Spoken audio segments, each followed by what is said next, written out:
조광현의 좋은 책 나누기로 소개해드리는 이번 책은 피보다 진하게 살아라 라는 세이노의 가르침입니다. 세이노의 가르침은 현재 14주 연속 베스트셀러 1위를 기록하고 있는 책으로, 제가 이 책을 읽으면서 느낀 소감은 초반에는 아주 신선한 충격을 받았지만 가면 갈수록 약간 자기 자랑으로 이루어지면서 지루해진 부분이 없지 않아 있었습니다. 그러나 어디선가 배울 점이 있는 내용이라고 판단해서 공감하는 내용만 추려서 정리해서 전해드리겠습니다. 직설적인 표현을 하는데 여기 내용에서도 분명히 말한다. 대졸자들이 대학에서 보내는 4년과 동일한 기간 동안 어느 한 분야에 홀로 파고든다면 그 어떤 분야에서건 대졸자보다도 더 큰 실력을 갖추게 될 것이다. 절대적으로 공감합니다. 대학 진학을 앞두고 있는 자녀가 있는 부모들은 깊이 고민해야 하겠습니다. 한국에서 경제적 시간적 투자 측면에서 볼 때 대학을 안 가는 것이 오히려 좋을 사람들이 부모의 강압에 못 이겨서, 또는 자존심이나 얼어 죽을 체면 비슷한 것 때문에, 또는 대학에 가면 뭐 특별한 것이라도 배우게 되는 줄로 오해하여, 또는 달리 할 일이 없어서, 혹은 사회적 분위기 때문에 길을 쓰고 대학을 가는 경우를 종종 봅니다. 미국의 통계 수치를 적용한다면 한국의 대학생 5명 중 1명은 길을 잘못 든 셈이 되는데, 한국 사회에서 현실적으로 느끼기에는 그보다 더 많으면 많았지 적지는 않을 것 같습니다. 저는 5명 중 1명이 아니라 최소한 3명은 된다고 생각합니다. 자기 개발은 일찍 하면 할수록 유리합니다. 20대 먼저 한 사람이 30대 한 사람보다 유리하고, 30대에 먼저 한 사람이 40대에 한 사람보다 유리합니다. 하물며 20대와 30대에 계속 노력한 사람은 그 누구보다도 이 사회에 인정을 받게 될 것입니다. 결국 몸값의 핵심은 무슨 일을 어느 정도로 할 수 있는가에 달려 있습니다. 그러므로 당신의 몸값이 비싸지도 않고 부자도 아니라면 제일 먼저 투자해야 할 대상은 바로 자신입니다. 자기 투자를 하여 당신을 비싸게 만들어라. 그래야 몸값이 올라간다. 당신이 TV 앞에서 환호를 올릴 때 부자가 되는 것은 당신이 아니라 그 TV 속의 주인공들임을 깨달아야 합니다. 스타들의 일거수일투족에 대하여 관심을 가져도 당신에게 생기는 것은 땡전 한 푼 없습니다. 헬라어에서 시간을 의미하는 단어는 2개입니다. 하나는 크로노스인데 흐르는 시간을 의미합니다. 이것은 우리가 어쩌지 못하는 대상으로서의 시간입니다.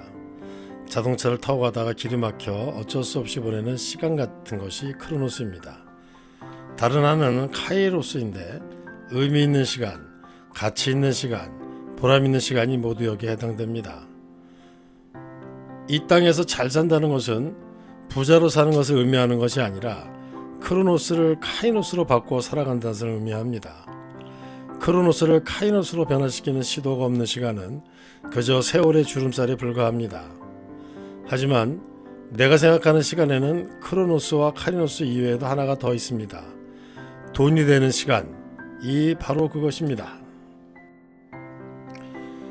부자가 되려면 돈이 되는 시간이 많아야 합니다. 일을 하고 보수를 받았다면 그 노동시간은 돈이 되는 시간에 해당됩니다. 돈이 되는 시간은 그 시간에 임하는 사람의 태도에 따라 크로노스가 될 수도 있고 카이로스가 될 수도 있습니다. 똑같은 일을 하여도 다람쥐 쳇바퀴 돌리듯 무심하게, 무성의하게, 기계적으로 일을 한다면 그 시간은 크로노스에 지나지 않습니다. 하지만 이를 개선하고자 하고 자신의 힘을 모두 쏟아부으며 최선을 다한다면 시간은 카이로스가 될 것입니다. 나는 이 법칙을 남들보다 빨리 깨달았기에 시간이 날 때마다 정치나 연예인, 스포츠 선수 등을 제외한 모든 것에 대하여 관심을 갖고 배우고자 했습니다.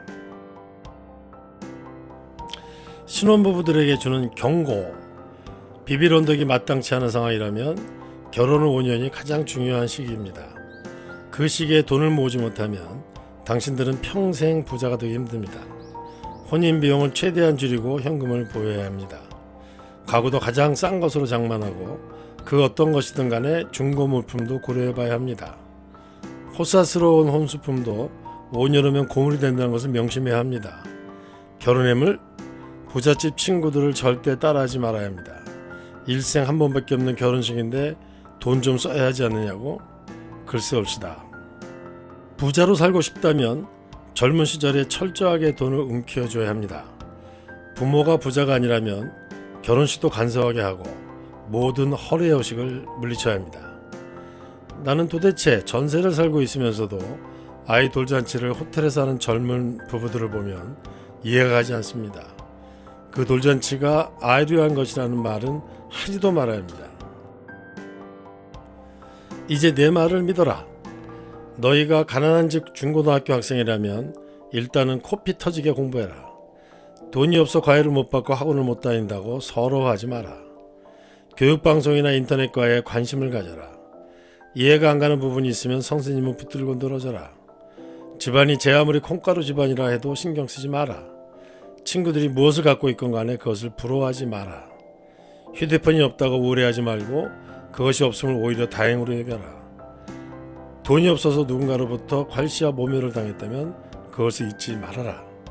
그리고 내가 받은 모멸감과 내가 흘린 눈물로 날카로운 비수를 만들어서 마음속에 나 죽어도 이 날을 영원히 잊지 않으리라고 진하게 난도질하고 다시 공부해라. 아마도 역행자의 주인공인 자청도 이런 과정을 겪었으리라 생각합니다. 지금 직장을 구하는 사람들은 좁은 문의 법칙을 명심해야 한다. 인기 있는 멋진 회사들은 경쟁이 치열하다. 차라리 이름도 들어보지 못한 중소기업을 투자하라. 게다가 대기업에서 당신이 배우는 것은 언제나 피자의 한 조각일 뿐이지만 중소기업에서는 그 피자 전체를 어떻게 만들어 파는지를 배울 수가 있다. 즉, 홀로서기를 할 때는 중소기업에서의 경험이 훨씬 더 실용적이다. 보편적으로 말해서 대기업에서 나오면 다른 대기업으로 가지 않는 한 정말 써먹을 것이 적다. 젊은 아내들이여, 시댁이나 친정이 부자가 전혀 아니라면 내 말을 믿어라. 부자로 살고 싶다면 남편이 적어도 30대 중반까지는 엄청난 노력을 하면서 능력을 배가시켜야 한다. 결혼 전 학벌 따위는 몽땅 무시해라. 게임은 학교를 마치고 나서부터 혹은 자격증이나 면허증을 획득하고 나서부터 시작되는 것이다. 젊은 아이들이여, 당신이 부자로 살고 싶다면, 아니 적어도 경제적으로 돈 걱정만큼은 안 하면서 살고 싶다면, 아이들에게 남들 하는 것만큼은 해주고 싶다면 신혼 초부터 바가지를 긁어야 하는 것은 남편의 나태함이고 안이함이며 게으름이다. 당신과 같이 있는 시간과 가족과 함께하는 시간을 늘리라는 요구가 아니라는 말이다. 무조건 공부를 시켜라.